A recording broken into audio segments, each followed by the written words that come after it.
Good evening, everyone.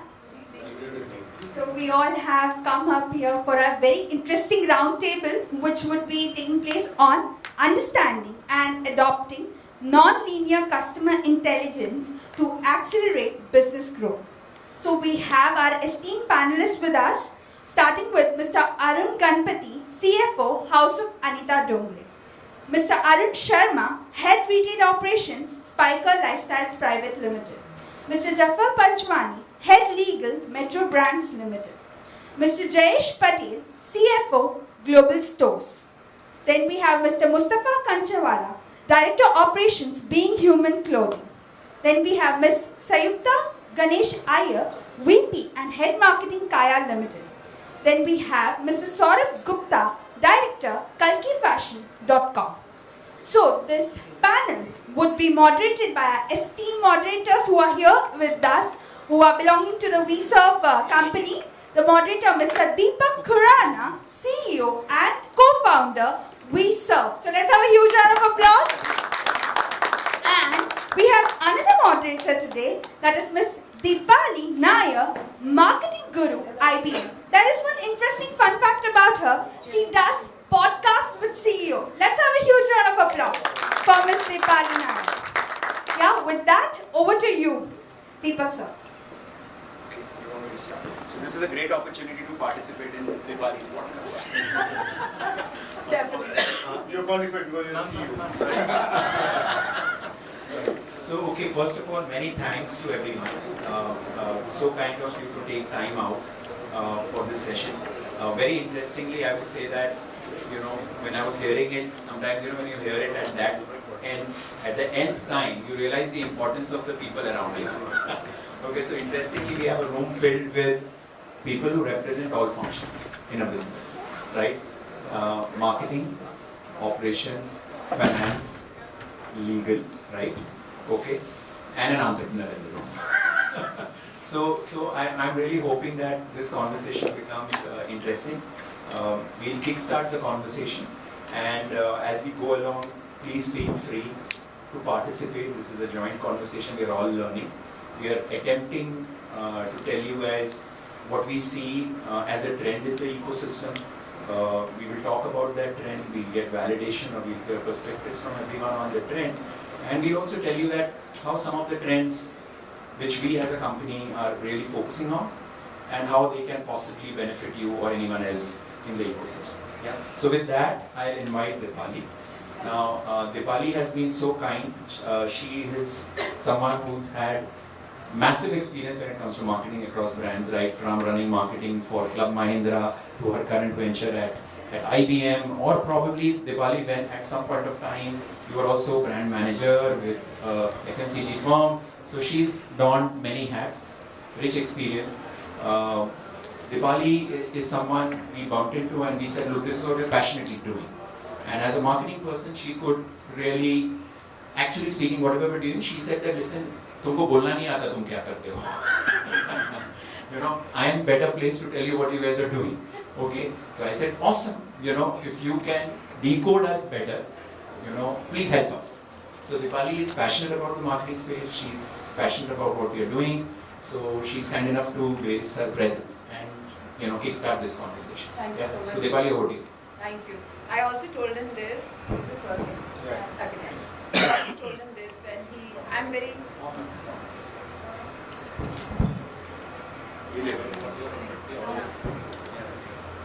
If we don't need this, if everybody can hear at the back, then I will. Maybe for recording they may need it. Okay. So, when he first, Deepak has been in the business of working with marketing as a partner for a very long time. Not just marketing, but retention, operations. He's been doing a fantastic job, so I've known him. And then I met him a few weeks back, and he told me about the new stuff that he's been doing in the stealth mode, right, for about 2 years. And in my mind also, I think there is so much opportunity that exists if we can utilize data better, if we can actually take data-led decisions inside our organization, and those are not necessarily marketing decisions. And there is so much available within our organizations. At IBM, we're actually focused more on how to utilize data within our organizations better, how to actually ensure that our employees have access to that data, our partners have access to that data. But Deepak has gone ahead and built today what we're going to present to you, an opportunity for various kinds of data to come together and for a single company to be able to utilize it with all the data protocols in place. So my reaction to him was, I said, you're the marketer's best kept secret, nobody seems to know about you. We need to take the discussion further. So I think there are a few slides which we just want to do a stimuli to our discussion today, and then get you guys also to talk about it, and then people will actually present the solution, or whichever way you guys like. If you want to hear about the solution, we could do first. I think I just want to give one little anecdote here to bring Sarah's conversation live. She says the only person who owns the customer journey is the customer. The customer has more power than ever to decide when, how, and where to interact with brands on their own time, on their own terms. And one little anecdote comes to me from Mahindra Holidays. We were going to decide, where to have our next resort. Where does the demand kind of come from? Of course, in Mahindra Holidays life, all customers want to go in the month of December to go on the weekend, right? Which is not possible, but that's what people would like. And somebody said market research, the market research now you no longer need to do, and I'm still talking 6 years ago. So you don't need to do market research. We have all the customers here. Let's just write to them and let them vote. So interestingly, the first set of data that came from the person who was a data person, he said, we've given 4-5 options of newer destinations, and it was very well distributed, 20% here and 18% here and 30% there, not to help us take a decision. But we went back to that data and we said, okay, where do we get the most complaints from? And we found that they were mostly from the West region, and then we focused on the West and we were immediately able to identify a destination. Just to show an example that life has become very different today. We are sitting on so much data and the customer is in a position to decide not by themselves, but leaves enough hints for us to actually use that and decide, what our businesses ought to do. I think even you should talk about what's happening at Domino's, and they're doing very interesting work. So this is a slide where I really felt, it's a thought-provoking slide because here it's a business. You could say, okay, am I a QSR business or am I a technology business? So here you're basically talking of a mindset out here, where Domino's as a brand really takes pride, and when the CEO goes ahead and says that, look, we are a technology company selling pizza, we are not a pizza company. That means a lot. Okay, and I feel that, just as, I also would say that today, the times we are living in, apart from understanding our product, most times in businesses we are constantly thinking that how technology can enable our business growth, right? So many ways technology has become the middle name when it comes to running a business, right? And as we think technology, obviously data, and technology could have various shades out here, but just one of the key components of technology really is data. Because finally that is customer facing. It is helping you decode customers. So hence in the pecking order it becomes a critical area. Yeah. So here the importance of collection, segmentation, utilization. Simple pieces around that. How they see the value of just doing that well. Okay, it's not just about having it, but it's really about doing it really, really well. Yeah. There was an interesting point in the morning discussion which came about, is that it's not about data, it's not about technology. Okay, it's about people and processes. Okay, data and technology is available to everyone. But if people and processes have a mindset to harness it well, okay, that's where the differentiator lies. It's not about, because think of it this way, that the world is going to get more and more democratized with technology and with data. Okay, but the people and the teams which are around there, okay, it is their mindset which can decide how to harness it. Okay, so that's a huge aspect. In fact, in one of the conversations the BCG report mentioned that most times the biggest failure point is the mindset of the top management. Unless the mindset of the top management has demonstrated deep conviction in that particular area, and is maniacally hammering that conviction. Okay, If that is not hammered enough, it can slip through the cracks. Yeah. So today when I look at it, that we being a data and a technology company, I'll come to this slide also, we being a data and technology company, we as a team are constantly hammering it to our own people all the time. That how to leverage it, and we tell ourselves, it's like we have to hammer it again and again till they get habituated to that. Yeah? Moving on to the next slide, coincidentally, this is again from the same company, and what I found it very interestingly is, Mayank was a part of the CRM team here in India, okay? And then he's now moved to Indonesia for the last 3-4 years at Domino's. And there is a very interesting video of his very recently, about 2 weeks ago. If you Google his name and do a brand equity search for it, you will find a 15-20 minute interesting perspective. Okay, in that perspective for me, it was like, how do I borrow one of the key perspectives? So he's basically saying, I will eat rice, then watch MIT. So he made a great statement which got everyone on the edge of the seat to decode it. And he's decoding rice as saying, I'm constantly thinking retention. I is for increasing frequency, conversion rate improvement, engagement, okay? And this is what I will eat. And what will I observe? So eat is like saying, this is what I will constantly do. I'll eat rice constantly. And I will watch MI. So measure, improvise, and innovate. And I will do it in a manner where I will just put everything in it without getting tired or exhausted. Because only if I indulge myself in measuring, improvising, and innovating all the time, will I be able to extract the right outcomes. So here I want to just stress on the word that how critical it is, how critical the word improvise is. It's not about, because you will get signals, okay? Everyone will get signals. Looking at the signals, how well you are able to improvise on it, is where the outcomes can change. So, I just want to add the customer intelligence, we all will agree is more linear and no two buyer journeys are alike. Gone are the days 20 years ago. So 20 years ago, I still remember, when I used to head Sephora, this is at Marico.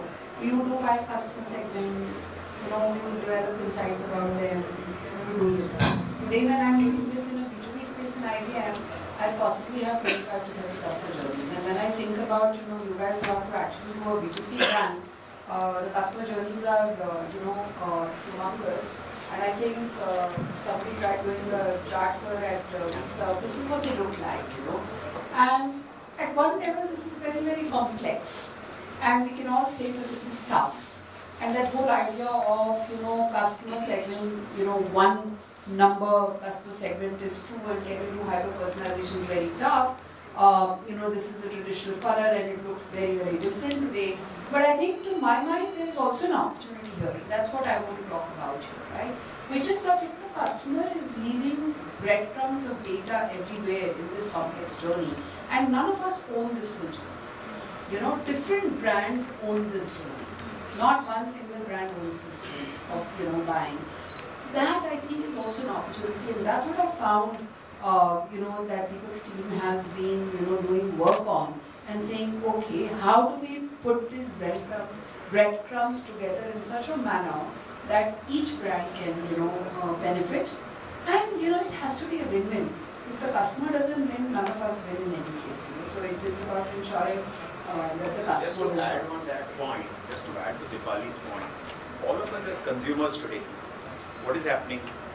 I could go to a Spykar store, okay, or I could visit an Amazon, I go to a Flipkart, I go to a financial loan marketplace, yeah, I end up going to an India Mart, yeah, or I end up going to a modern trade retail like a future retail store.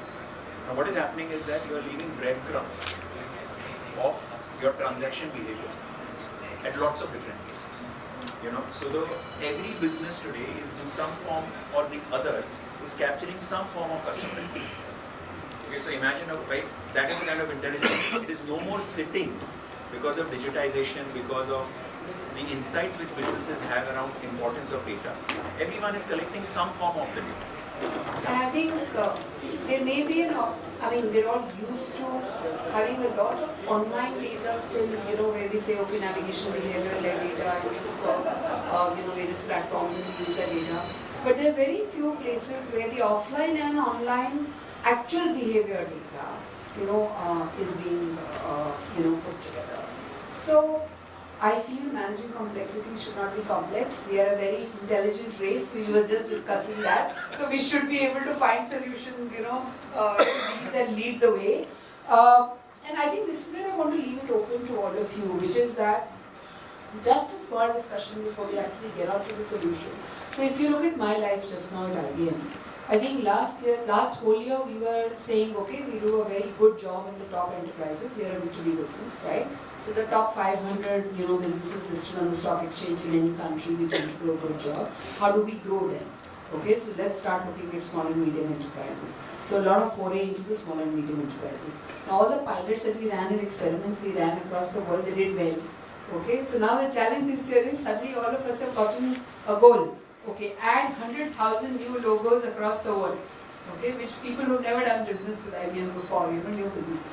So each one of us, from time to time, go through these phases of different kind of KPIs. So my KPI, for example, this time is very dominant in terms of new logo acquisition. Retention, etc. We're doing a good job. And I think that's something that happens in all of our lives. Depending on what we're doing well, the pressure sometimes is on different measures. And it changes from year to year, right? People are very interested in listening to all of you and finding out, so what are the measures which are going to drive you in 2023, 2024, and what have you heard till now on the data front, what do you think? So if I can just, quickly hear from all, 7 of you on that. Sorry, I don't want to put you in a spot, but I was going to say ladies first.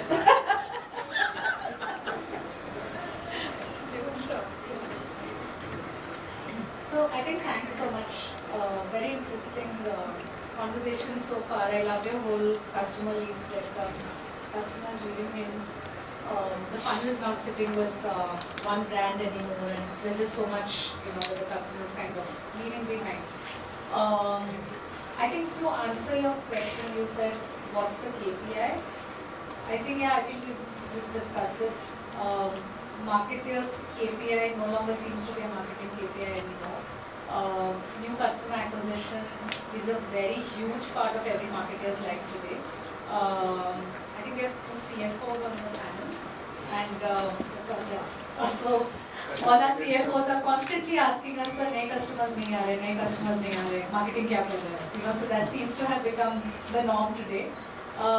Retention, yes, I think with the pandemic setting in, I think one very bipolar thing that happened was people got a lot more loyal. So what's happened is that if loyalty was tough to come by in the yesteryears where, as marketers, retaining was so tough, I think one good thing that happened was everyone kind of just clung on to brands that they know, they're aware of. And that's an interesting observation. Especially I think in high spending categories, I think the loyalty just became like reinforced. So that's become very good in terms of, I think, retention. That funnel has become like super strengthened. It also helps in a category like ours where it works so much through word of mouth and referral. So like we were having a conversation saying that there's a lot of hush-hush around saying I got a Botox or a filler done. You have the who's who coming in and saying, oh, I just naturally look like this. So how do you kind of normalize beauty, and how do you, get them to share those narratives saying that it's, because it's all, your own definition of beauty at the end of the day. And you can just go back 5 years in time, 10 years in time. That's again the power of technology in a very different sense. So yeah, I think for me personally, to answer your question, the KPI is acquisition. Yeah, hi. So for us, I think personalizing for the merchandise or the solution for the customer is being the focus this year and for recent times, and also localizing to the regions wherever we are marketing. So how can we personalize and localize to the customer to their requirement, their demand, because India is such a vast country. And, if it's hot over here, it's cold somewhere. To target and to give the right, even if you're advertising something, or if you're sending a product, in Bombay you would want to show something which is for our fashion sense, something sleeveless, but somewhere up in the north it would not make sense. So that is our important focus point. How can we benefit from that? That learning, what is working where, which colors, what, and how do we generate better ROI from that thing? So that is one area where we are trying to even that the offline helps us in that also, and then the online customer base also helps the offline. So it's the both sides of the same. So nowadays customers are neither online neither offline; they are both sides. At least for us here. So if they could come to the store and just buy something online, or they would first come see you online and then come to the store. So that's how it's working out. So understanding the store and then do online search. Yeah, Oh, yes. exactly. Yes, yes. Oh, yes. So and they'll check the price before they some data shows that 70% people check before they actually buy from the offline. I do that. Yeah. So there, how do we personalize the because we have so many products on our website or wherever we are showing, and people have so much less time. Like if you don't get it right in the first go, or if somebody is revisiting a website, if you don't show the correct selection, they would just drop out. So that's the key. Like how do you catch the attention of the customer in that limited space of time which is available? You don't have patience to just speed is not working, just move out. So these are the areas where we are focusing more on. How do we get the customer to, and then affecting our conversion rate based on that. Personalizing, localizing, and conversion rates. Hi, good evening, everyone. This is Mustafa from being. Thank you so much, Dipali, for getting all of us on this table of such a great discussion, which we as a part of sales, we are always discuss that customer nahi hota hai store pe. Sales ka ek hi reason hai that there is no customer at the store. So what our focus is that customer retention, obviously that is going to be our key focus this year. Getting new customers. Also our key focus is, there has been a lot of shopping which has been happening now with discounts. We have been seeing online, offline, offering too many discounts. Actually customers are looking for discounts. So our key focus will be to increase our cycle their sales. That's how do you get the customer when there is no discount, no offer? How do you help a customer to get into your store, whether it is offline, online? I mean, MRP purchase is what is going to be the focus. Also, what we are doing is, as you said, KPIs. So sales also has KPIs. We have our bill value, we have our basket sizes. So how do I get that customer when he's inside my store? If I know the journey of a customer, so there are brands. People will come to our brand, buy Doctor, they would go to other brands and buy a lot of them. So how do I cater that customer and I help him to buy that particular share of market that he's going to another brand? So we are building up one category every season to ensure that we grow in that category, and we promote it through social media, marketing. We incentivize the customers when they are in. So that this two focuses is what we are looking at. I think as we are discussing, we're also realizing that I think every brand and category is at a very different life stage. It's an interesting addition to the goals out. Like we would like to go after people who are buying at end. So I don't want discount sales. We need to control discount. So basically saying that CFO sitting over here would price. Kitna discount is it? Yes, that's the point. Yeah. That's the point. Good point. Thank you. I fully agree that data plays a very, very important role in today's market. And the most important thing is how you can use that data which is available. You correctly said that data and technology is available, but the most beneficial person is we should know how to use this, both this, and then get the benefit to the business. Metro very much believes in this, and with the data, we continuously tap our regular customer. I'll tell you, 60% of my business comes from my repeated customer. And I have seen, in fact, today somebody met me and said, last 25 years, I have been shopping with Metro. Yeah. See, Yeah. both of us. Yeah. I shopped yesterday. That's very good. That's very good. Yeah. So we started in 1947, and by the grace of God, today we are 730 stores across the category. One more thing is that we always take a feedback.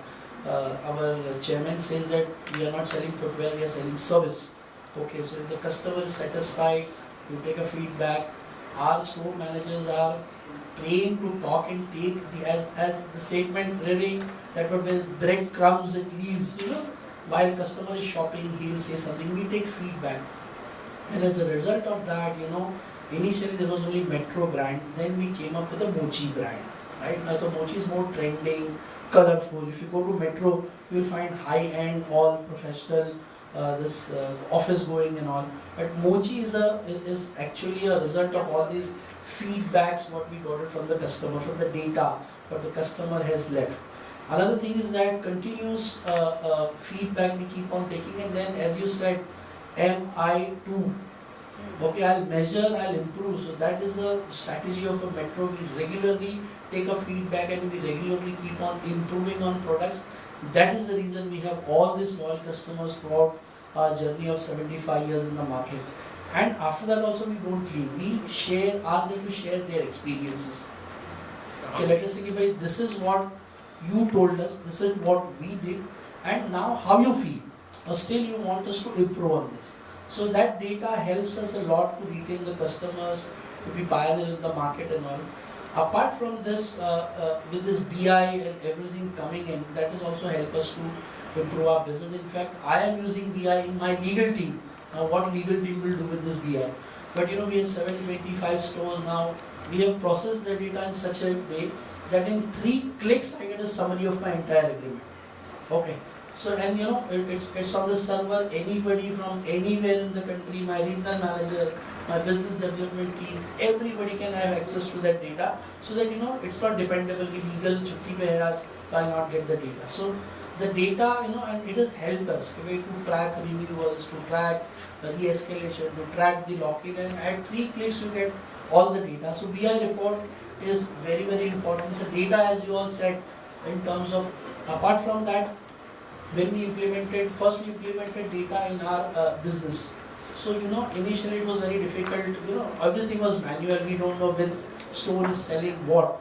Now with the BI report and the data coming, we know which is the fastest moving stock, how much is the level of stock at each store, and what is the timeline. Let us say if I have a category A, right, this is the best selling footwear. So it helps me to buy that product according to the need of my customer.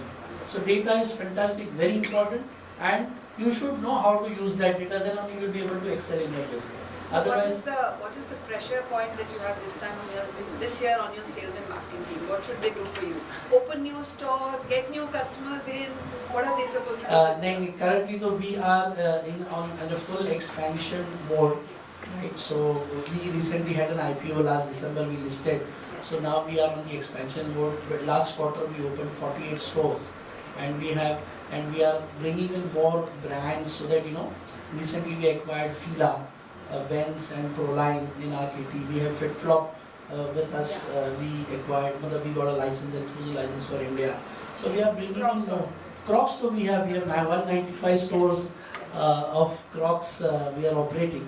So the pressure is there. The whole thing is that the last 70 years what we did is that there was a slow moving store. We were very happy with 40, 50, 60 stores opening, but this year up to 3rd quarter we crossed 100. Okay, and then I do think, Deepak, the intelligence that you have can even be used to determine the geographical location of the Yes, US yes. stores. So, I'm absolutely impressed. Why are you calling yourself a legal person? That's a Trojan horse in the room. Right? That is what I was thinking, as a legal, why I have been put in this discussion. Even I was thinking so. No, but really, really inspiring, because when you have people from all dimensions thinking customer, I think then as a team you become sharper. Absolutely. I remember In fact, clearly that I worked with a colleague who was heading legal in my previous organization before I started up. But you know what, whenever I used to have a conversation with him, it never felt that I was talking to him. It always felt that we are both talking customer and we are both talking business, and he's applying the customer first approach to execute his legal function or statutory function in a better way. Yesterday we had a conference for our All India consultant who identify premises. The function is that we are here to facilitate business. So no legal is there, and we are here to facilitate business, to give you solutions. Honestly, there are various aspects. One is that the practicing lawyer will always advise you to fight. The corporate lawyers are there, they'll facilitate business. And 17 years I was with Shoppers, and our designation was Customer Care Associate, and then you are a GM legal. So that my life as entire spent in retail. So customer focus is very important for all of us, wherever, let us say it's an internal customer or an external customer. Because if customer is there, then our business is there. Otherwise, no one in retail will survive. Thank you. Powerful. So Jayesh, what are you asking your sales and marketing team to do? Obviously, everyone has said customer retention, customer acquiring new customers, etc. We only say one line: right product, right time, right place. So everything is available in right place. And we also say that the right price available across all the channels. One difference in the pricing in different channels. Customer now are smart. Everyone said they do a research on a shop also. I get 10% additional discount on a payment. I do a payment to IDFC Bank on a month or so. They will not, and then we will pay end up paying another commission. So this is the one-liner statement we require from the CFO side. Normally we see. Yeah, definitely now customer is not only asking for that to provide me a service. They are now asking for the experience, seamless experience. Yeah? They want you to differentiate yourself. Yeah? You differentiate, give me experience. If you give experience to the customer, they will be repeat buyer. Automatically they will be repeat buyer. Personalized experience. Okay, this is the customer entering into your store. Personalizing. So, okay, this is the product you like it. Last time you purchased it. This is the thing you can, etc. This is what we are looking for. Yeah, definitely there is a marketing spend. We always restrict the you spend marketing properly, because ultimately marketing is costly, right? If you spend correctly, you get the result. If you don't spend correctly, there will be a risky offer. Then it's gone. Nothing can be repeated. So this is what we are doing. Thank you so much. See, we deal with women's wear. So what Samyukta said is not applicable for us. Brand loyalty is not there. So there's one thing which is an issue. Which is why I told her, I said your category seems So it seems to be much better. For us, that's an issue. So there's an issue of the brand loyalty. But so the retention becomes a bigger challenge, right? And again, I just go back to, I think almost everyone have said what Saurabh said or what Jayesh said as well. Unless you give the right product, the customer is not there for you. And there are enough options in the market for the customer to figure out. And if you see today, there are umpteen number of D2C brands, which, I don't know, we may not even know some of the brands. We have not heard of those brands, but they clock 100, 200 crores of turnover. So that's the business that they do, and they have been there all over. So it's the right product, obviously. But in terms of marketing, so we spent heavily last year on Salesforce. So we have invested heavily on the Salesforce. So it's now the data is there. The data has been accumulated over a period of time, but what we do in terms of communication with the customer was always carpet bombing. So it's like, you have something coming up, so ensure that every message goes to all customers. So now it's like more of segregating a customer. So take the customer behavior pattern. So if you see that the customer buys more of dress, so if there's a new dress coming in, send the customer only the dress collection. Why do you send her a kurta if she's not shopped kurta with you for last so many years? Have a separate conversation with the customer on the kurta that, you've been buying this, why don't you look at the kurta? So that is what we are coming up with. But having said that, don't lose the focus on dress and don't go behind kurta so that he doesn't come to you for the dress as well. So that's the core product, and do the ancillary thing. So where we have started working on that. So it's like, as a CFO, I keep asking the ROI with the marketing. So obviously, they also have to reduce the spends. And business is getting tougher day by day. As he said, the discounts are there. So at the end of the day, profitability matters. So that's the first thing. The second thing is also like the omni-channel has become a major play, right? So earlier we used to have separate merchandise kept for the online sales. So now it's no longer there. Keep it everything at the store. Have the omni-channel there. So omni-channel not only with our own websites, with also the third-party websites. So all third parties are also omni-channel enabled. So better from the store. So whosoever gets it first, you get it. So that full price sale growth is one thing which he said, and we are also targeting that. And the third thing is more in terms of, because we have two brands, ethnic as well as Western, how do I do a cross-sell between the brands so that we have the data, we have everything. So the data has been accumulated over a period of time. So all those things which every marketer does in terms of, the customer is not a repeat buyer, then send the bonus. So all those things, we keep doing it, but more in terms of how do you get the data, how do you churn the data? Because data is huge. Yes. And you need somebody to pick from the data, identify the data, and then putting it out. Otherwise, it was like, one size fits in for all, but that doesn't work any longer because the cash that we give is finite, and the marketing has to work around that. The last thing which we also look at is in terms of how do you build the brand. So one is, there's certain brands, multiple brands, they go along with each other, but there are also certain cases where the customer moves on, right? So at a particular point of time, the customer ages. So do I change the product to the customer or do I get in new customers? Yes. Because getting in the new customers is also getting a bigger challenge because of plethora of international brands coming in here in terms of Western, in terms of ethnic, they are spoiled for choices anyway. So how do I get the brand, which is what Jayesh said, is like get the product right. The moment you have the product right, you have the fit right. Because I think that is one of the USP which we always keep saying is the fit for Indian women.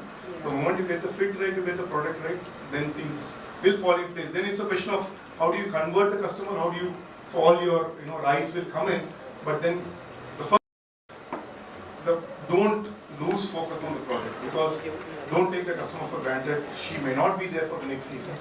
You have to keep on working on it. Very interesting questions. In the good old days, we used to have this corollary for Bonvita. So Bonvita mother, the child remains the same target audience for them for years. So the mothers enter the Bonvita category and then exit the Bonvita category. For entering and return exit. So you constantly have that job. So I think in your case also that's a very marketeer's opportunity or a dilemma, whichever one you look at it, that do you shift the customer out to other brands, or because you have several brands, or do you actually change your product and change your merchandise, to suit the changing customer? That's very interesting. And something else that you gave as an example, that if somebody is buying a Western dress, you need to go back to that person again and again for that core, and then say, okay, how do I increase my wallet share with that customer? So very interesting. Once again, I don't think that sounds like a CFO conversation. Totally. But CFOs are no longer being quotas, so we are part of strategy business. So if a legal person no, but I want to is tell adding it, obviously, for us it's like, I have no choice but to sit. but I want to. Competitive spirit. If a legal can do it, why can't finance? Yes. Yeah, but I want to tell Dippak, we must go to their office and talk to him first, okay? So, and do a demo and do a proof of concept with you first. So an interesting anecdote, like today morning, so we have a retail CFO group. So me and Jayesh are part of that. So somebody asked why very, very few participation. Like there are so many people participating. CFOs are very less. I said we go and talk about marketing. So what more you want? So it's like you have to don our hats. So difference. And if I'm going to question the marketing head as to what is that they are spending out, to understand what is that they do. Lovely. Good. So most of the direct touch points have been completed by Mustafa. How to increase full price sale and how to ensure that customers are not only buying tops but they are going for a denim also. They should not be moving into the other brand store. But I just want to ask this. Hmm. See, the marketeers का holy grail होता है, जैसे for example that my brand should be known by everyone, right? But you know, actually we can make do with 60-70% awareness also. This full price sale, MRP sale, is it one of those things that you know you would like to get there but you will never get there? You have a target. Maybe I want to get there till this stage. 60%, 70%. So if you want to go 90%, that's not.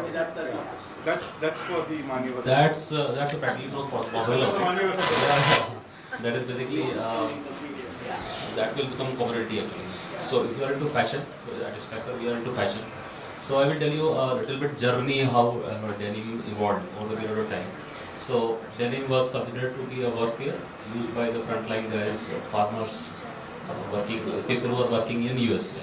So it was considered to be a purely workwear. It was called overall. Now until 70s, 80s, then people started understanding that torn out or worn out denim also can be worn as a fashion denim. So in 80s and then in 90s it started, and then we entered in 1992 in this business Spykar, and we picked up fashion denim. So that's our core, and that's where we are actually playing. So while full price sale and you have already covered, so I will give the next task. So we are. I mean, tell us what is your task this year, for example. What is it that you're doing? If it's full price sale, then it's full price sale. That's fine. It is for all. This is common. So if you are into fashion, then obviously you have to keep a pace with the consumers also, because fashion is something. In men's, it can survive 4 seasons. In women, half season is a good number. So yeah, so it's so we in men's fashion we are trying to understand what would be the possible disruptions happening in next 2-3 seasons. So that's the kind of foresight we want to build up. We are gathering data, and we have deployed a BI tool also. And through those data set, through data mining, we are trying to understand how the movement is happening in terms of consumer preferences and what are the frequencies they are having over at brick and mortar stores at the different store level. We have all put together 300 stores deployed across India. So we have a certain consumer sets. We are trying to understand the buying behavior. I think it will be very understanding to understand that what kind of switch is happening, because since we are into fashion denim. So for example, one ankle length denim which we are manufacturing, and we are proud to say that we are leader in that. I don't have complete data of the industry, but I would say that we will be commanding almost 40 to 50% of that ankle length, and nobody is able to copy that so far. There are consumer competition are trying.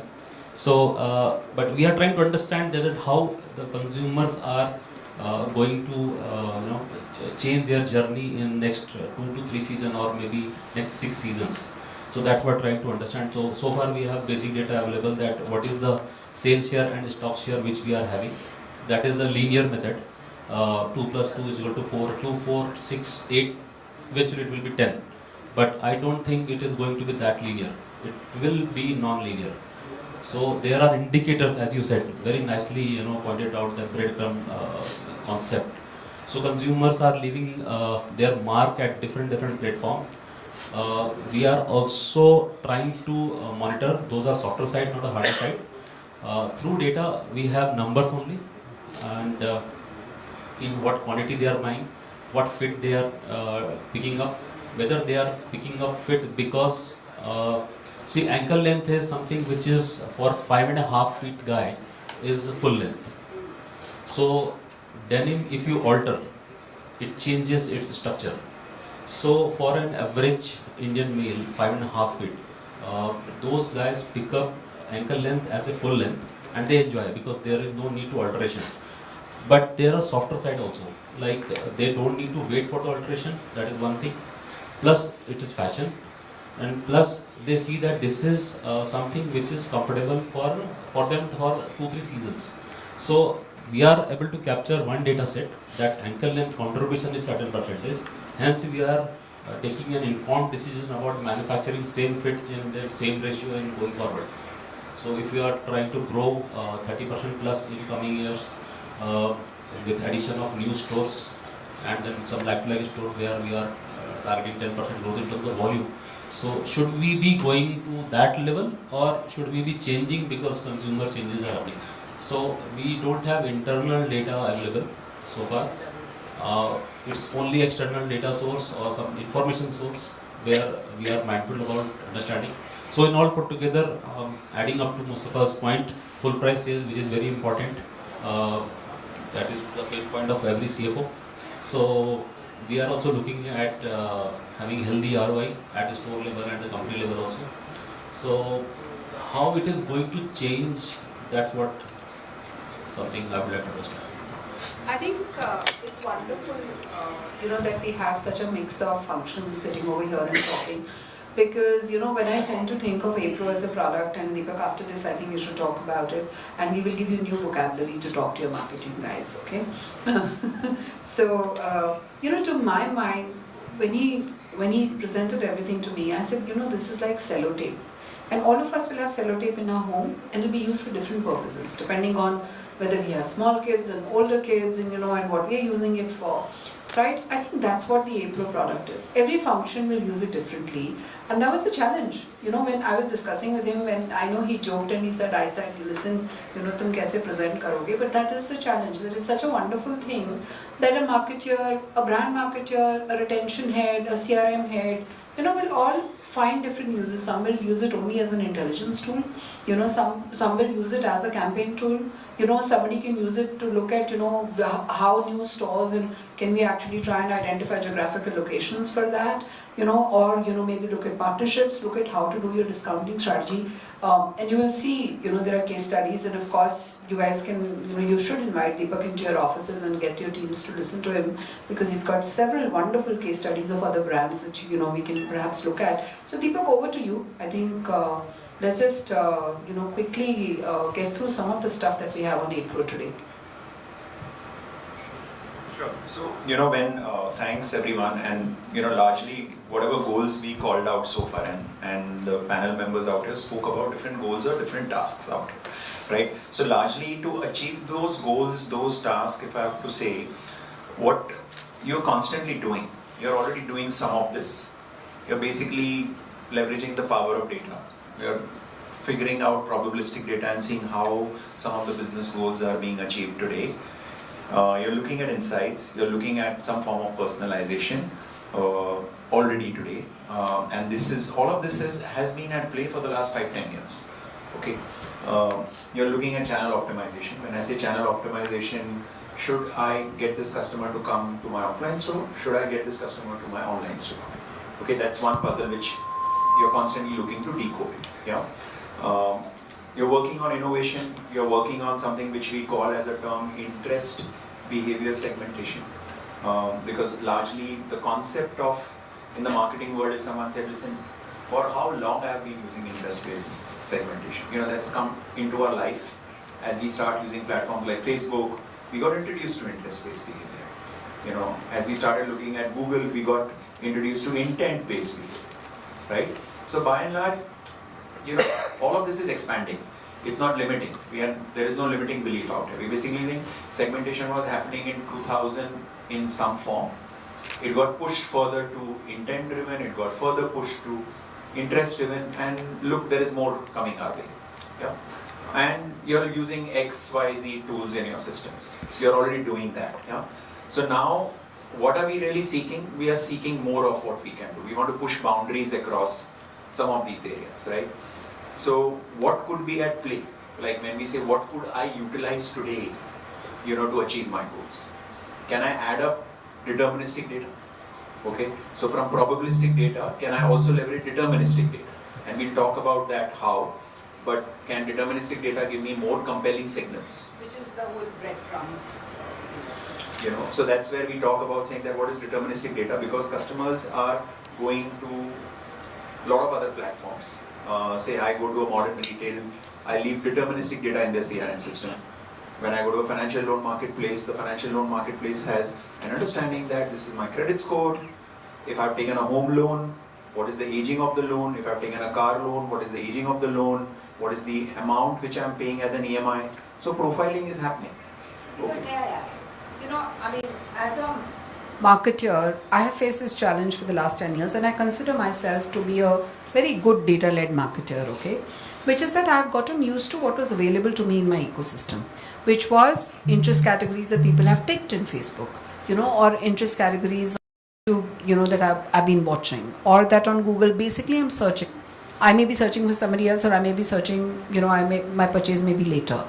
But to move that now to deterministic data, which means I have taken a home loan, my credit score is so much, I have gone and bought cookies, in Big Bazaar, or I have bought, jam, and I have not bought cheese, whatever, whichever way you look at it, to move from what was just interest categories and therefore probability of me being interested in something to actually saying, I've done this and my behavior actually, tells me that. So this is new vocabulary for your marketing teams. Thank you. Yeah, so data, moving the needle from insights to deeper customer insights. Yeah. From personalization, we are constantly thinking that how do we super personalize, right? We are constantly worrying about personalization and wanting to make it more and more relevant. Because we are wanting to say, can I get better win backs? Can I get better redemptions? Can I do a better click to sale ratio? Can I do a good appointment to store visit ratio, to business conversion ratio, or so on and so forth? Sorry, Deepali, we all say super personalization, but to what extent? In retention or in acquisition, every point in the funnel, you want to improve your conversion ratio, because the moment you do that, you get better ROI. So, super personalization in that context. Yeah, from innovation, we just spoke at the beginning about improvisation, right? Like innovation is about taking big leaps, but improvisation is about taking micro steps. So we believe today that all of us are living in a place where we have to, it's like that notion, can I improve 1% every day? Right? I don't have to worry about thinking, I don't tell my child that you have to improve overnight, right? If I just tell him that, look, just improve 1% every week, thoda, keep adding. So that's really where you want to constantly run that whole process in your organization. We spoke about interest behavior, we just spoke about transaction behavior segmentation, so we'll tell you about that soon, and that's where we spoke.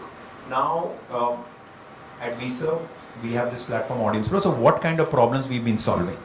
So we just want to show you this card and tell you that, okay, we work with a lot of brands. We work with a brand like Domino's where we increase their average order value. Okay, so we help them say that, okay, when they run a campaign on a platform like Facebook, they get a first order value which is at $400.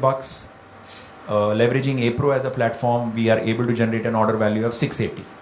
Okay, so we are able to give a 70% plus lift there. Yeah. Similarly, I'll talk about each of these things. DSP mutual fund, we are helping them with assisted conversion. What is assisted conversion for those who are not very familiar with that term? Basically, someone sees an ad on YouTube in a mutual fund category. I will see an ad, but I will not visit the mutual fund website. Okay, so I will have a deferred visit on a mutual fund website. In the next 30 days, I go and visit that website. So what is happening is that we show an ad to them. Within 30 days, people visit, and through a GA report is able to tell the mutual fund brand that this is the assisted conversion from the campaign. So these are people who saw, they didn't click, but they come and made a purchase. Okay, so then for the brand marketing team there, who did a brand campaign, for them it's a qualifier that the in-target reach was very good. Because see, everything is about saying, if you're spending money, can I measure some form of ROI to it, right? So whilst the brand marketer is looking at brand KPIs, but when they see tangible sale KPI, it further instills confidence in the role, right? So here we are helping them with increasing assisted conversion. A Max Life would say, okay, improve my quality of my lead to quality quote ratio, because they're selling term insurance. So, because of what in insurance, I can tell you that this dramatically increases ROI of the marketing spend. Because the moment you take a person to a quote, you're actually getting on to people who are seriously wanting and intending to buy. So you're getting a high interest audience over there. So if you improve the conversion ratio through better targeting, which Apro will give you insights on, that is, serious ROI improvement. So like Max Life, one card, it's a fintech brand, it's a new card in the market. Okay, what do they look? They look at data and they say that okay, they're running remarketing or performance campaigns of it. So there, by saying using APRO, how they are able to improve better conversion. Yeah, and we'll give you more color on that. This is more of a teaser slide right now, just to tell you about different KPIs. Detol comes to us and tells us that okay, we want to leverage digital marketing because we are spending money on television. Okay, their brand believes that they want to do a particular FCAP and they want to create awareness. So when they use digital as a medium, they are looking at incremental reach delivered by digital. Okay, so percentage of users who were not exposed to the ad on TV but have gotten exposed via YouTube. Yeah, so that is what we call incremental reach over TV. AMD, it's a B2B brand. They largely cater to SME businesses. What them the measurement is that a customer should go ahead and spend more time on their website. So that is what they measure because they want people to research. So when people are clicking and they come to their website, they get an average dwell time of 4 minutes. Okay, when they use APRO as a tool, they are able to take that to 7 minutes. So now the team there is saying that for us, get us the time spent as a KPI. Yeah. So this is also interesting, in a lot of categories such as banking, they would say reduce the session timing, bring in efficiency, your CX should, do that. So when I joined from financial services to Mahindra Holidays, this was a sea change for me. We wanted the customer to spend more time on the website because the more time they spend, they would better be aware of, our brand and product. So it's different. So similarly, there are more use cases out here. HDFC Home Loan will say look for quality lead, so on and so forth. Yeah. So moving forward, what are we basically? So think of it this way. We spoke about a complex slide earlier. VTR is view through rate. This is for a video ad. Okay, so when someone is watching the ad on a OTT platform, okay, you basically measure the view through rate. Like on YouTube, for example, you will measure the VTR. Why? Because you see a skip button. So 100 people will see the ad, or the ad is being served to 100 people, but maybe 20% of the people are seeing the complete ad. So that is what is called a VTR. Measurement is on time that the ad is supposed to run for 20 seconds. Okay, you paid for that ad for 20 seconds. And right? But the view through rate for it is only 30%. Only 30% people saw the full ad of 20 seconds. Yes. Yeah,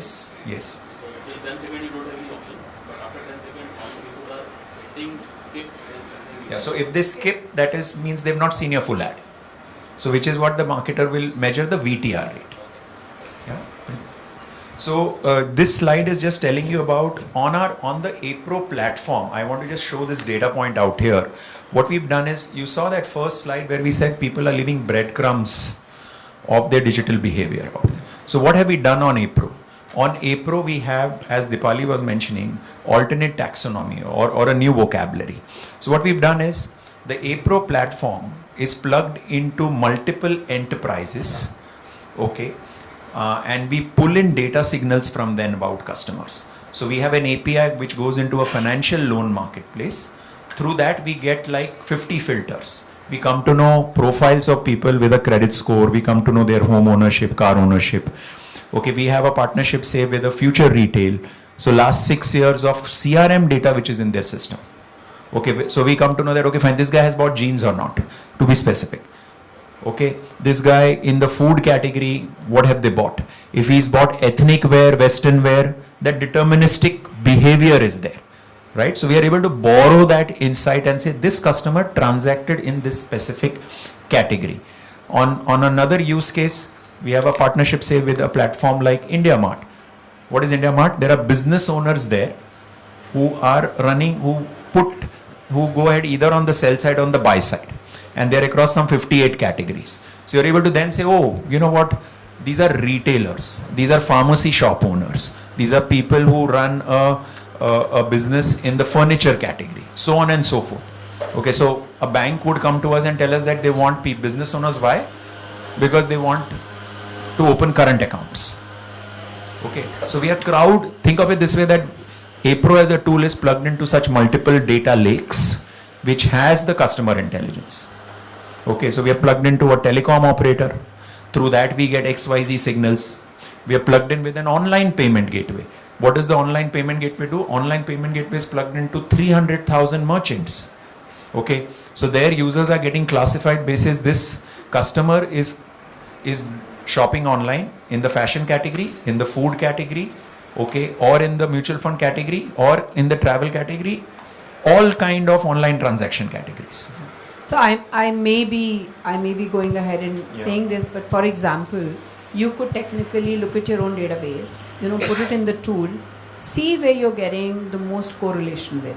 For example, Spykar jeans, could be bought more by the business owners. You could find that match, or you could find a match with, let's say railway, railway travel, and then let's say if your database is 100,000, but he has a 55 million database, then how to market to similar cohorts that you think are closer, to your brand. So I think that technically is possible. Apart from many other things, this is just one example. Yeah.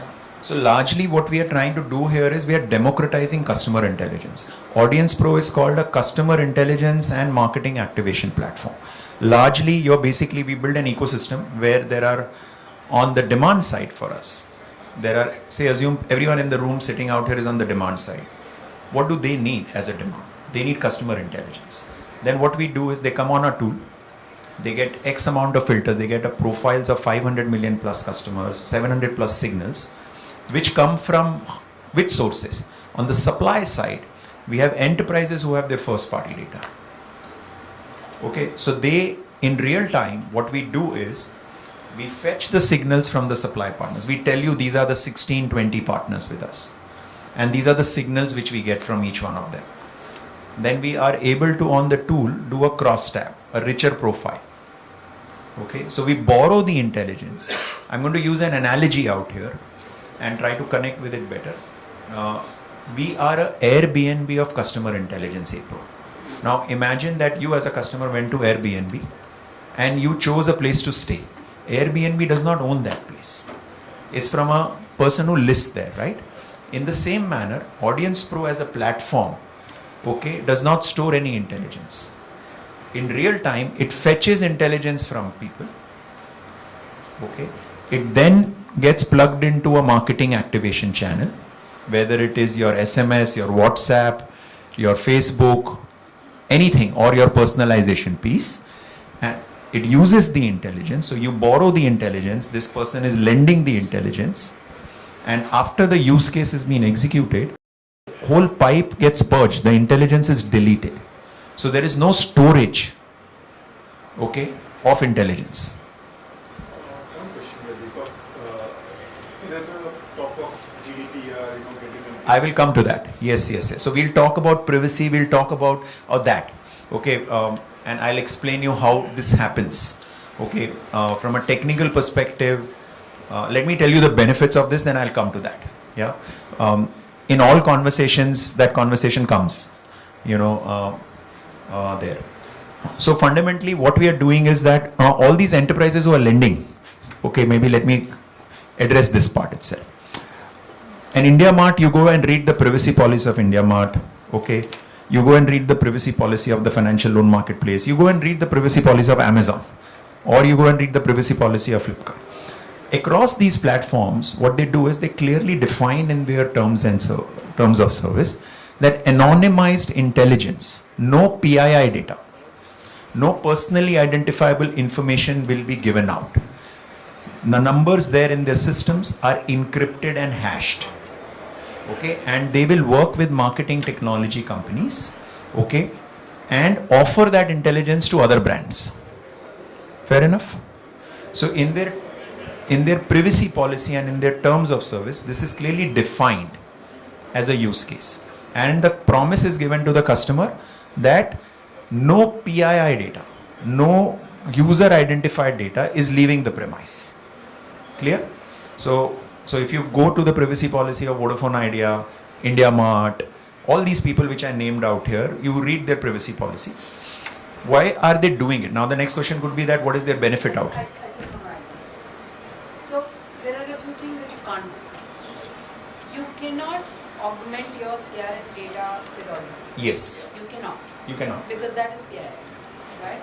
But you can get cohort information for you to drive intelligence inside your organization and for you to target. You know, so it is anonymized where you can utilize it at a cohort or a group or a segment level, but you will not be able to actually know who that customer is or think of augmenting your CRM. That won't happen. So there is no n equal to 1. Okay, everything happens at a cohort level. So one is from a privacy policy perspective, this enterprise has clearly outlined the use case on their website that anonymizing the segments, working with marketing technology companies. Okay, and then that's really how we borrow it. Okay. So in a way, that's what Facebook is doing. That's what Google is offering you as an opportunity.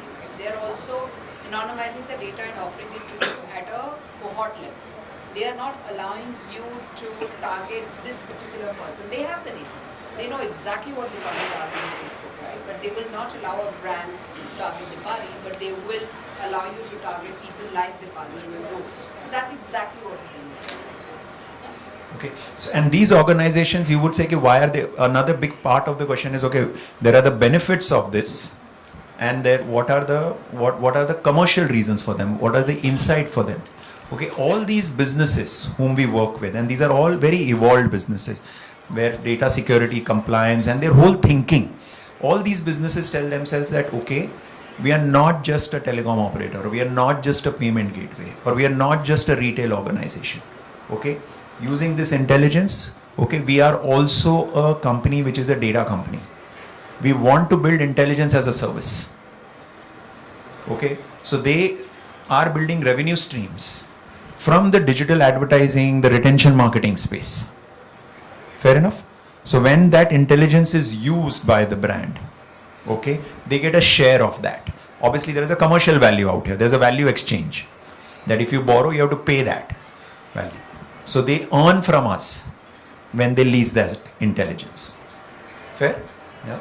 So that's really how, and in the whole process, again from a GDPR or any perspective, any angle, as I was making a point, you're seeing this point, zero storage. So APRO as a tool is a decision-making tool to select the segment with zero storage. So if someone comes and tells us that we want to pick up a cohort of 5 million people with credit scores, what does the platform do? At the time of activating that segment on a platform, in real time the platform goes and fetches that segment, puts it into that SMS box or into that WhatsApp or into a Facebook, pick, process, cross tab, activate, purge, delete. You know, so no party in the value chain is storing anything, which gives them the entire comfort that this is how it's being used. It's like the Airbnb model. You go, you stay there, and you're out. Relatable? Yeah. So now, so finally, with all of this, what does it mean? It really means that as a business, you are able to get alternate intelligence available. Okay. Now to the point that if you today you have certain intelligence in your own system, you may have on your own customer saying that, okay, this customer is buying XYZ, right? And there are 10 attributes or 20 attributes available. You come to our tool, you'll get another 700 signals on your own customers. Okay, that is really how rich that profile becomes. Yeah. Now here is that example out here which I was saying. When Domino's goes to a platform like a Facebook and chooses certain filters, which are interest-based filters, okay, they run a campaign, they want the user to come download the app and by day 7 make a purchase. So in that journey they get a first order value at 390 rupees. Now what are we doing? We are basically saying let us pick up deterministic signals. So let us pick up modern trade signals of consumer packaged food goods. Okay, let us then pick up segments where we know, okay, these are food and beverage online transactors. Okay, so you come to the tool. Within the tool you will find all these cohorts. You will choose that segment and you will say, okay, this is the 5 million, 10 million people I got from this tool. You push that segment to Facebook. What do you do on Facebook at the time of campaign setting? As a campaign manager, you want to further refine. So you will say, let me choose the best of both worlds. Let me combine APRO intelligence and Facebook interest intelligence. So to that common cohort, the campaign gets targeted. And because of the further refinement you've done in the segmentation, you're seeing a business lift. Yeah. Similarly, now these are more examples out here. In any given month, we work with at least 60-70 brands. Okay. KFC, for example, would work with us and say they are running a campaign on a programmatic platform called DV360. Okay, they want to make it better. Similarly, APRO plus DV, they want to have a better engagement rate. Jockey, again, when they are looking at running a campaign on a platform like OTT platform. Okay, so there again, they are doing an intersection between the signals which are available with us. Okay, the shopping signals that, okay, this person is buying premium sportswear, affluent fitness transactors, premium device owners. These are incremental filters for them. And then these filters get activated on a platform like a Hotstar or a Sony Live or a MX, whatever the platform is. And then they are able to see better VTR rates. Dettol, I gave an example early on that how on YouTube we are able to add value. 1 second. Yeah. Similarly, the other use cases which we covered. Yeah. So this is really how value is being extracted. Okay. This is driven with the basic thought that if I can go ahead and fundamentally, if I want to drive, look at it this way, that you want to drive some of these goals, right? So how would you go about doing it? One part of it is, like I said, that you would sit with your something which is called first party data. Okay. Now, because the digital customer is leaving breadcrumbs of intelligence everywhere, what you're basically doing is using our tool, you are able to collaborate with other enterprises. Technically. Think of it this way, that there was a time where people said that brands should collaborate. Brand alliance as a concept. Using a tool, you're basically being able to collaborate with other enterprises in a secured manner on intelligence. Fair? So when you combine your first party data and someone else's first party data, okay, that's really how you are able to take that up. So data point will be mobile? Yes. So it gets encrypted. Okay, so there is a methodology in which these data sets get encrypted. So what happens is that there is a format, like today for example, when you deploy your data on Facebook directly, all your teams would be doing campaigns on Facebook. What would you do? You would take a list of mobile numbers. Then what you would do in your system is convert them into something which is called a SHA-2 hashing format. You encrypt it on your own platform, on your own client, and then send that file to Facebook. So you're sending a SHA-2 format.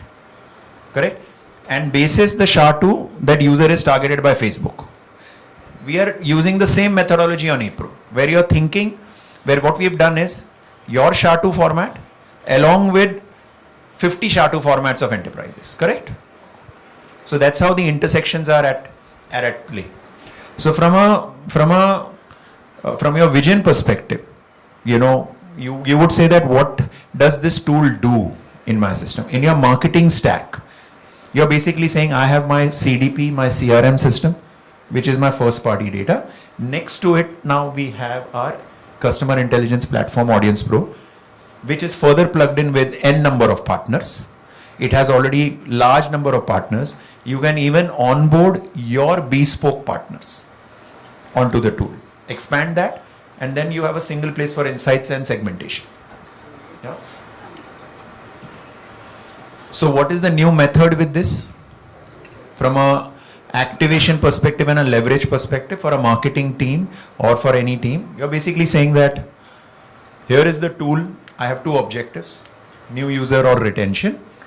The tool connects into all channels. So we don't so for example, you're using say Netcore for SMS, or you're using MoEngage for WhatsApp. Yeah, that is your marketing activation on a retention. APRO will plug into that API directly. So we don't replace a Netcore. We make that pipe more efficient. That's all. Helpful? You know? So the same ecosystem is there. We are making it smarter and richer there. And similarly, on the previous slide, just 1 second. On the previous slide, we are basically saying how it plugs into your Google AdWords account, it plugs into your Facebook account, it plugs into your YouTube account, you know. So it's like the whole network of pipe which is there, which is plugging into all your accounts seamlessly. So nothing needs to change as to how you currently do your campaigns.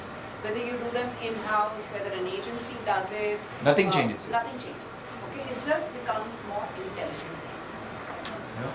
So the targeting becomes better in that case, that's what you're saying. Yes. I have one question on when you went for average order value from 309 to 690.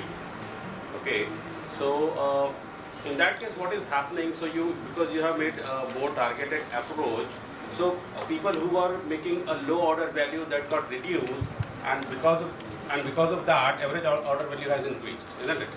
Okay, another way to look at it. Couldn't have increased. No. Because you have improved targeting. So in case of sending that campaign to 1 lakh people, I just sent it to 10,000 people. So I saved marketing cost of 90,000 people. But if I send to 1 lakh people, 2,000 people orders. But if I send to 10,000 people, only 1,000 people order. Correct. So my average order value has increased, but my total revenue got decreased. And I saved the only 90,000 people, which my targeting marketing cost of that much. Okay, so I want. Okay, so I'll tell you. Yeah. So your question's fair. Yeah. We wouldn't have put up that case study if the overall volume had gone down. So the overall number of people going down didn't go down. No, the targeting of the people will go down. I'll just take that, Dipali. Targeting will go down, but the number of people purchasing hasn't gone down. What? How come? Can I just explain this, if you don't mind? Please. Okay, I basically tell you. There are 2 campaigns running. See, what is India? What is India? Bharat 1, Bharat 2, Bharat 3. Correct? You could divide India into Bharat 1, Bharat 2, Bharat 3. Affluent people, budget people, discount seekers. We basically launched a campaign for affluent people. We didn't stop the campaign for budget seekers. दोनों चल रहा है साथ में sir Facebook पे. ये but आप कह रहे हैं ना कि टारगेटेड मार्केटिंग होगी. अरे टारगेटिंग का ये मतलब there are 2 campaigns running, right? Okay. I am wanting to chase. Why do you put an ads in Forbes? That does not mean you stop an ad in Times of India. Okay. What I'm just trying to say here is that increasing the targeting from say suppose जो पहला campaign था. See, आप airport पे जाके क्यों add लगाता है Hyundai और एक दोनों अलग-अलग मार्केट है. Correct? In your case, I'm just trying to understand. Yeah. In your case, is that target is changing as well? So, are you allowing? We are finding affluent people who can spend higher money. And they were not in my earlier campaign. Which is what? Yes. Deepak, I also want to say this. Exactly. If I'm a marketer and if this opportunity is available to me, for example, let's say traditional way of doing it, right? Where I say I want to reach 80% of my audience and I want to do a frequency of 5. Earlier, I would just do a campaign across all campaigns and do that, right? Now, if I know that I have 3 cohorts, okay, one has a chance of giving me much better average order value, I will say, I will reach these people and do a frequency of 7 and put more money there, you know. I would still continue to target the segment 2 and segment 3 about whom I don't have intelligence, but I might do a frequency of 3 there or a frequency of 2 there, you know. So I optimize my spends better, but I don't optimize it to say that I will reach less people, you know. Also, what is important for marketing, what's also important for marketing is acceleration, right? This way as a brand, I accelerate faster. You know, so the customer acquisition part of it that we are looking, it's happening at higher ticket value, but I'm also accelerating my goals and KPIs, you know, ahead of time. What I would have done in, let's say, sometimes, so depending on different brands, depending on different life stages, you use the data to make it more efficient. Okay, so basically, yes, she's right there. Reach is one goal, order value is another goal. Both coexist through 2 different campaigns. The same company can come and tell us that मेरे को 390 वाले 5 गुना ज़्यादा चाहिए. We can give them that solution also. Okay. So now here is a use case where a pharmacy store offline pharmacy store example, which also has an online business. Okay, they came to us with a problem statement that I am collecting people, these are people who are coming to my store, they're buying pharmacies, they're running an online business. Their problem statement was, I don't know whether all these people who buy offline can buy online or not. Problem statement. Can you help us identify people from my offline stores who have likely to buy online? Okay, so what they did is, they gave us segments for each of these categories. Okay, people are buying diabetic products, baby care products, cardio related products. They're going into their stores and buying it. Okay, so this is their CRM data. The original segment was given to us for every category, a particular count. What did we do? In the second column, what you're basically saying, which is a percentage out here, we wanted to scrub that data and identify customers who are power online transactors and frequent online transactors. So people who are going across online platforms, when I say power users really mean that, okay, they are regularly, frequently shopping. Okay, and then there is a spend index that they're also spending higher amounts. Yeah, so we are able to tell them exactly that this is the amount they spend, this is the frequency they transact online. When we scrubbed it against them, we found certain percentage of people in that, ranging from 40% to say 27% for different cohorts.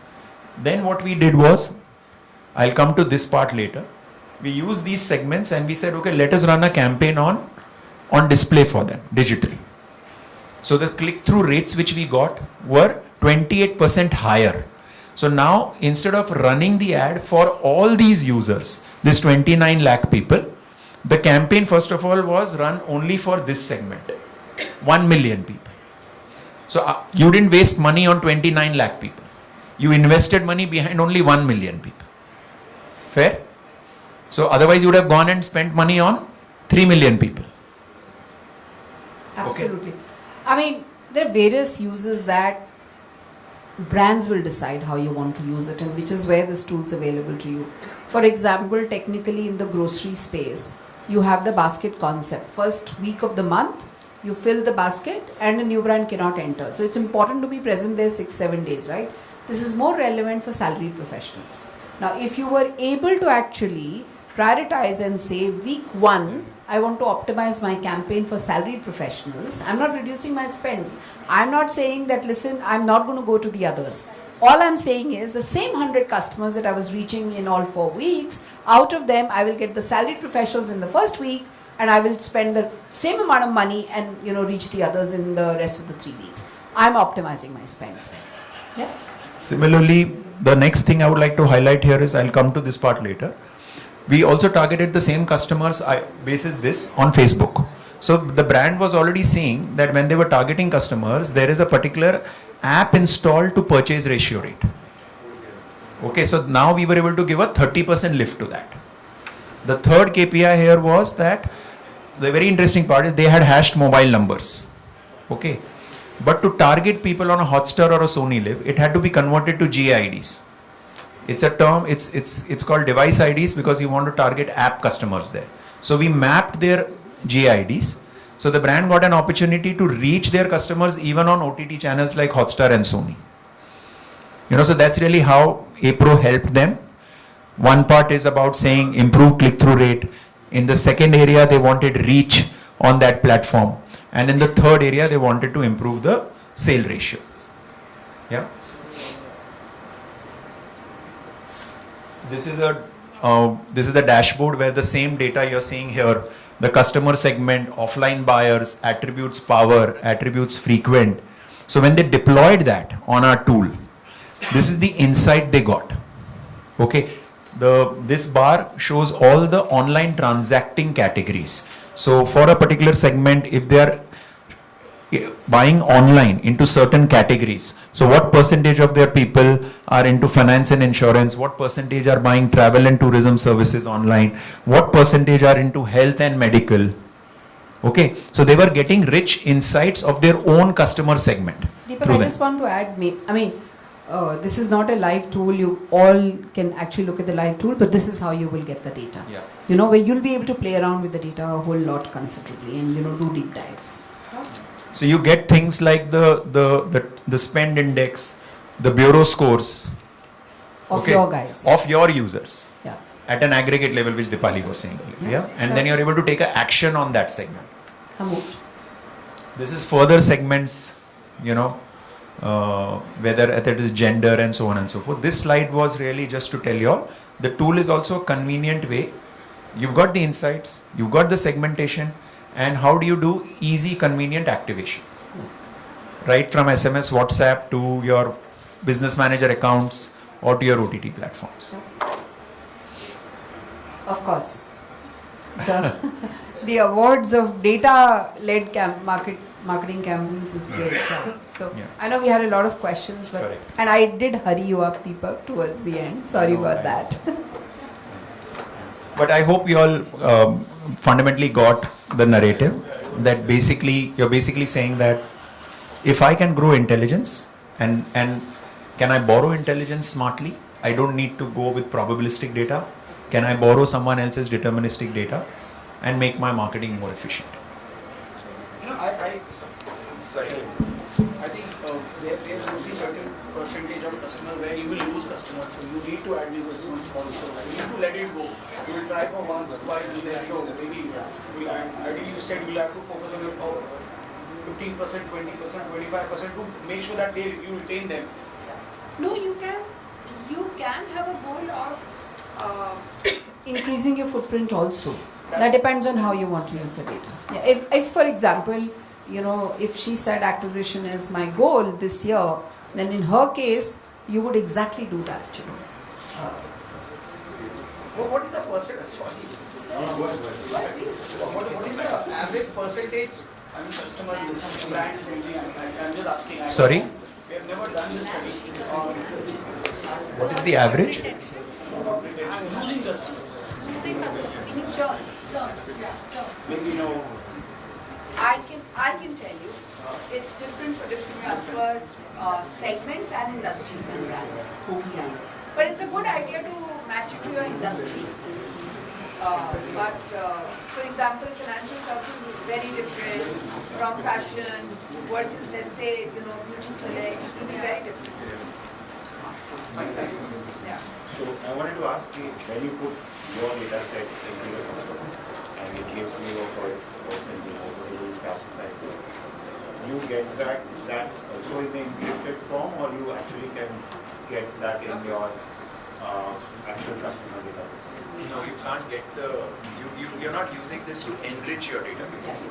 What you're basically doing is that, because what are we doing? We are facilitating, we are empowering you to borrow intelligence from another enterprise. You get that borrowed intelligence.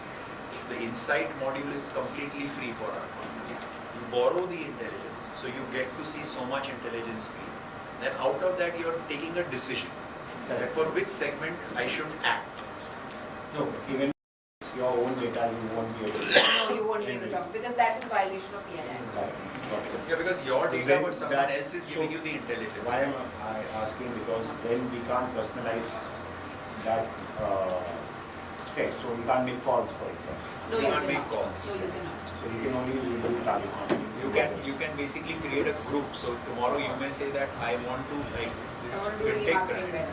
What they did was their base, they broke it down into 100 segments. Basis product, basis recency, basis value. 100 groups were created. Micro. For 100 groups, they got the insights and they set up 100 campaigns. So you can go ahead and create hundreds of groups. Okay, and then you're basically saying that micro group, I am deciding to send them a WhatsApp message. So you can personalize your WhatsApp to that micro group. Fair? Yeah. Which in a way answers your question Yeah, of how best you do it. There are obviously many use cases for it, but I just wanted to, that even if it's your own data, Yes. you build that. You had a question. So after the segmentation is done, as you said, there are 100 micro segments. The campaign, you support campaign sending as well, or the output is the group, okay, you provided 100 groups, this group has these many people. Now you make, you send the campaign. Okay. Is it on that or it goes from your platform automatically? So what we do is, sir, is that, say, you're already working with an SMS partner. Okay. You're already working with a WhatsApp partner. Yes. Correct. So this intelligence will get plugged in. Shall we take some of the special offline? Yeah, why? Yes. No, this is relevant to that discussion. It's just that we brought No, that's okay. I'm just asking if you created 100 segments, campaign will be done by you or it has to be done by us or the retail? Both scenarios exist, is what I'm trying to say. So thank you very, very much, honorable speakers, for your valuable time. And lot of time. And this is quite an insightful session. So a clap for all of us. Yes. So this is the last roundtable of the day. And I would request Mr. Dippak Khurana, the CEO and co-founder of Vserv, and Deepali ma'am, the marketing guru, to hand over the mementos to our eminent speakers. You both can come, please, please. So one will give this gift and one will conversation. Yes. Yeah. भैया जी आप जो photo देख लो कौन सा position यहाँ पे वहाँ नहीं मजा आएगा कैमरा लगा था इसके लिए उसको क्या आना चाहिए यहीं पे यहाँ पे तो सौरभ गुप्ता आ गया ये मैम एक्सक्यूज मी लो आप जहाँ बोलेंगे जहाँ पे फोटो अच्छी आएगी हाँ ये सही होगा क्या ऐसे पीछे में कैसे फोटो आएगा भैया जी मैंने ये नहीं आएगा ये मतलब वीडियो बनाना है video is not required for this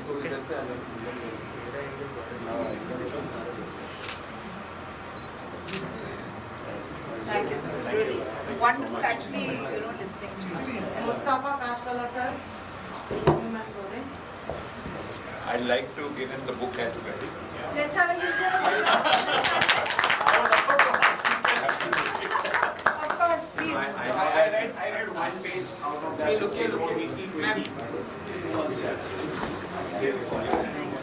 And you must tell Kavita to Arun Sharma sir. Wait. आपने बजट अप्रूव कर दिए ना उसके ठीक है मैं बोल दूंगी उसको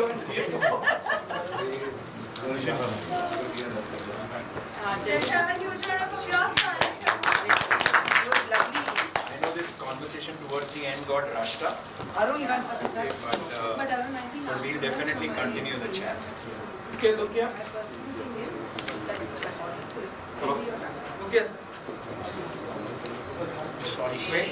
Okay. well, that's a business model database, but I have a feeling that with customer-wise, they actually have higher Yes. We can try. Actually, I was thinking about saying Please, Arun Ganapathy sir. Please. Thank you, sir. Huge round of applause, guys. Okay, look here. Wait. Samyukta ma'am, thank you so much.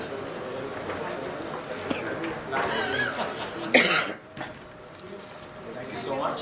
Thank you इनके for products भी अच्छे होते हैं काया के अलावा having so much output. Thank you for the patience for listening. Ma'am, sir.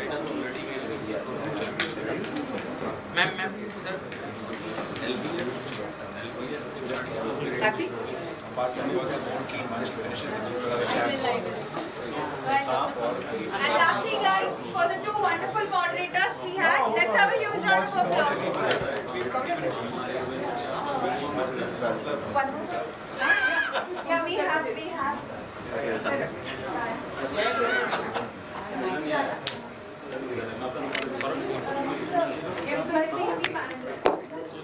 आप panelist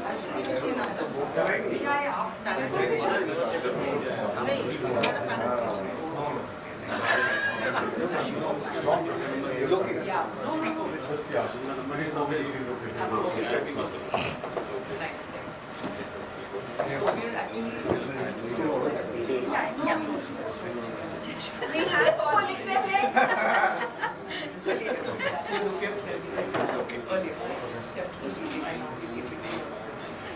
Thank you for being so gracious. Thank you.